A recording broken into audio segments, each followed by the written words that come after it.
Tout le monde, je suis Ménère et Gloria. Je suis en master 1 en droit international des droits de l'homme. Je suis congolaise. Papa Denis Mukwege, je voudrais avant tout vous dire combien je suis émue de prendre la parole aujourd'hui devant vous. Et je sais que c'est les rêves de beaucoup d'entre vous dans cette salle.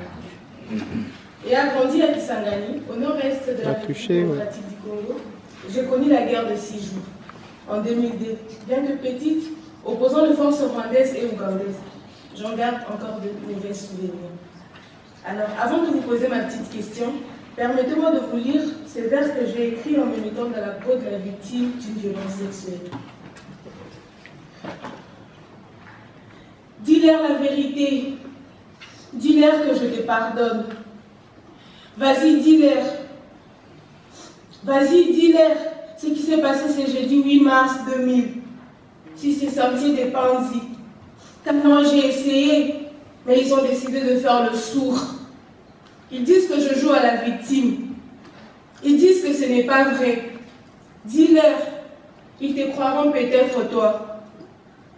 Dis-leur que je revenais de l'école, qu'il commençait à faire sombre quand tu m'as pris et tu m'as surpris avec tes amis et que vous m'avez violée, dépouillée de ma dignité et laissée pour morte.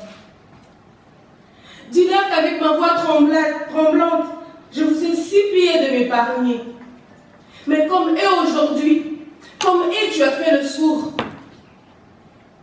Je pourtant crié, j'ai crié, Kaka, Kaka, Unisame, Kaka, Kaka, Nikodadako, comme on dit chez nous. Mon frère, pardonne-moi. Mon frère, je suis ta sœur. Mais tu as fait le sourd. Dis-leur que je gissais dans mon sang, toute inconsciente quand je vous ai entendu rire aux éclats. Des rires qui petit à petit s'éloignaient. Vous étiez partis, fiers de vous, mais laissant souillés et indignes. Kaka, je n'avais que 13 ans. Kaka, j'étais vierge. Aujourd'hui, devant toute l'assemblée, je te l'ai dit, Kaka, Nakusame, comme on dit chez nous, grand frère, je te pardonne. Mais avant tout, dis-leur la vérité. Papa Denis Mukwege, vous êtes un homme d'église.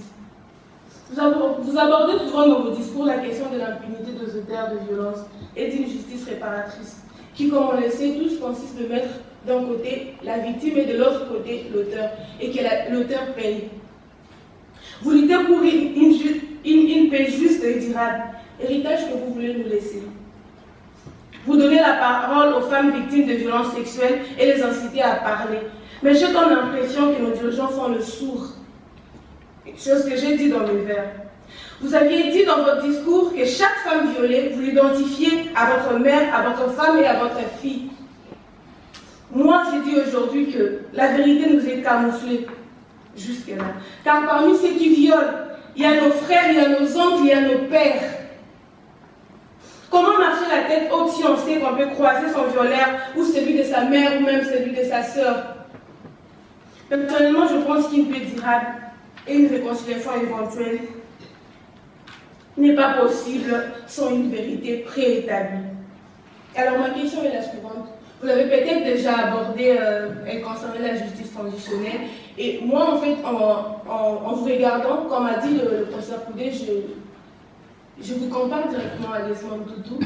Vous êtes le Desmond Tutu de notre temps. J'aimerais vous poser la question, est-ce que vous serez prêt un jour si une commission vérité et réconciliation était bien instaurée dans notre pays? Est-ce que vous serez prêt à les diriger? Merci.